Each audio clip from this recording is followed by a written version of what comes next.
Pourquoi la diaspora n'investit pas dans l'immobilier? Aujourd'hui, on en parle et je voudrais analyser avec toi quelques raisons qui sont comme ça, des facteurs qui empêchent la diaspora d'investir dans l'immobilier. Je te dis à tout de suite.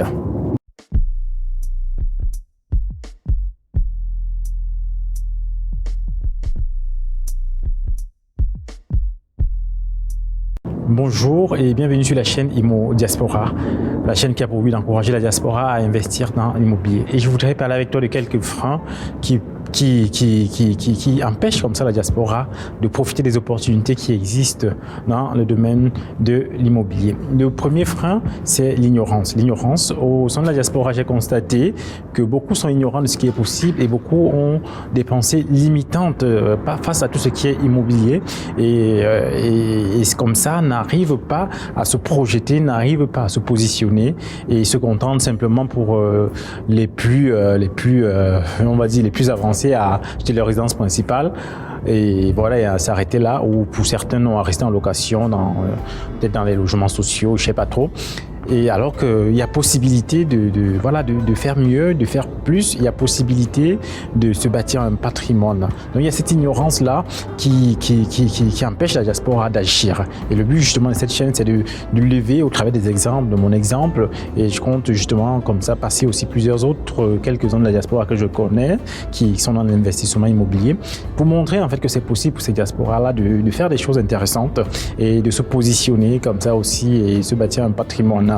Et ça, c'est le premier frein. L'autre frein, c'est la peur, la frilosité. Donc beaucoup, il y a plusieurs qui ont de la connaissance, mais ils ont peur, ils se disent non, ça va mal se passer, il y a des locataires qui ne payent pas, il y a ceci, il y a cela. Il y a toujours en fait des raisons qui empêchent des gens. Ils semblent toujours avoir des bonnes raisons, mais pourtant en fait toutes ces raisons-là, il y a toujours un moyen de les contourner, et il y a toujours un moyen de faire quelque chose pour pouvoir passer en fait au-delà de ces freins-là. Ça, je ne te cache pas que l'immobilier, il y a du risque, il y a du travail, il y a un certain nombre de choses à faire. Mais il est possible, en fait, quand on voit le gain qui est possible qu'il est possible de générer, il y a de quoi en fait être encouragé à se lancer et de mettre en place des stratégies pour éviter au maximum en fait tout ce qui est effet négatif, tout ce qui est inconvénient dans le domaine de l'immobilier. Donc il y a la peur, et cette peur-là, on peut mettre en place des choses, des éléments, on peut mettre en place une stratégie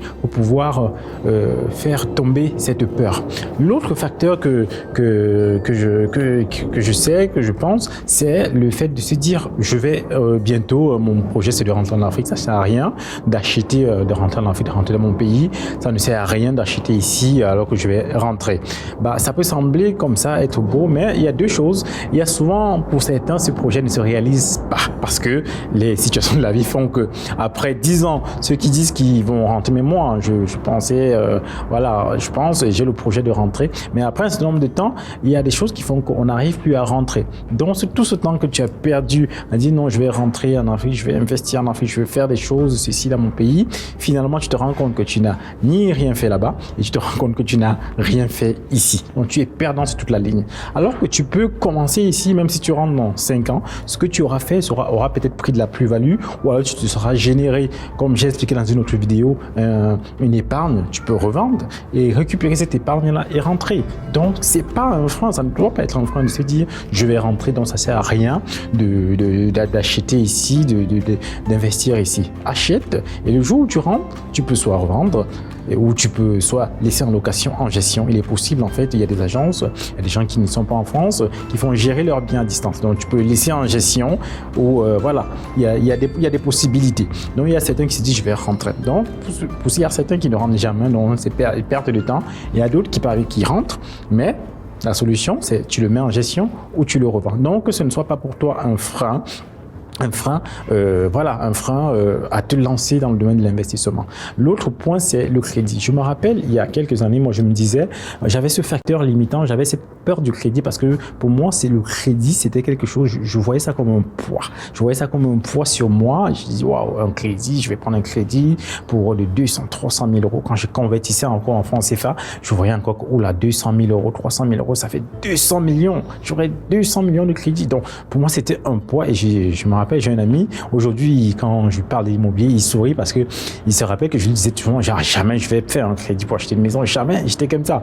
Parce que j'avais ce facteur limitant et c'est culturel. Dans notre culture, on n'a pas cette notion, cette culture du crédit. On n'a pas cette culture du crédit comme levier pour l'enrichissement. Donc, ce qui fait que du crédit à la banque, bien sûr. Ce qui fait que beaucoup ont cette pensée limitante-là, cette crainte vis-à-vis du crédit, alors que ce crédit-là dans le domaine de l'immobilier, bien sûr, je ne parle pas du crédit à la consommation, qui n'est pas du tout un bon crédit, mais je parle du crédit pour investir dans le domaine de l'immobilier. C'est un crédit qui est adossé. C'est pourquoi la banque peut te le donner facilement, elle peut te l'accorder facilement parce qu'elle sait que ce n'est pas un crédit volatile, il n'est pas adossé à rien, il est adossé à un bien tangible qui a une valeur. Et elle s'est rassurée que cette valeur-là, que ce bien a cette valeur-là, mais qu'au fur et à mesure, elle sait aussi même qu'au fur et à mesure du temps, même si ce bien n'a pas cette valeur-là, si demain il y a un souci, tu auras déjà remboursé une partie, donc si elle revend, elle pourra récupérer son argent. Donc les banques, elles sont malignes, donc ne pensez pas que c'est gratuit ce qu'elles font. Donc derrière, justement, il y a ce crédit, il est adossé à des choses, il est adossé à des assurances et ainsi de suite. Donc il ne faut pas se limiter, il ne faut pas se bloquer vis-à-vis de cela, il faut te lancer. Donc je t'encourage, toi, de la diaspora, à ne pas juste te contenter là, voilà, de ton salaire et t'arrêter, mais d'aller plus. L'autre facteur, c'est beaucoup dans la diaspora, ils aiment, voilà, dès qu'ils commencent à toucher l'heure de travailler, c'est voilà, s'acheter une voiture, voilà, profiter de la vie, voilà. C'est pas mal, c'est bien, mais quand tu vois long terme, tu penses, il y a des choses qu'il ne faut pas faire, comme commencer par s'acheter une voiture. Moi j'ai commencé par là, mais derrière j'ai brûlé de l'argent, j'ai perdu du temps. Moi je t'encourage à ne pas commencer par là. Quand tu commences à travailler, ne commence pas à t'acheter une voiture, ne commence pas à dépenser de l'argent par-ci par-là. Investis. Derrière justement, quand tu auras investi, ce que cet argent va te rapporter, tu pourras te faire plaisir ensuite parce que c'est un argent qui est généré de manière passive.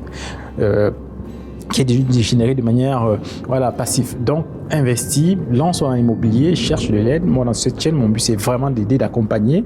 Et bientôt, je vais proposer des packs d'accompagnement, des packs pour aider les gens à se lancer, ceux qui n'ont pas le temps, de les aider, en fait, monter des projets de A à Z. Là, j'ai commencé avec une personne. On monte le projet, on monte la stratégie, on trouve le bien et on le met en location. Et comme ça commence à rapporter quelque chose à ton patrimoine. Donc, je te dis comme ça, écris-moi, laisse un commentaire si tu as besoin tu veux que j'aborde une thématique, un sujet, et comme ça on pourra discuter ensemble au sein de la diaspora. Merci de m'avoir écouté pour aujourd'hui et je te dis à très bientôt sur la chaîne Immo Diaspora.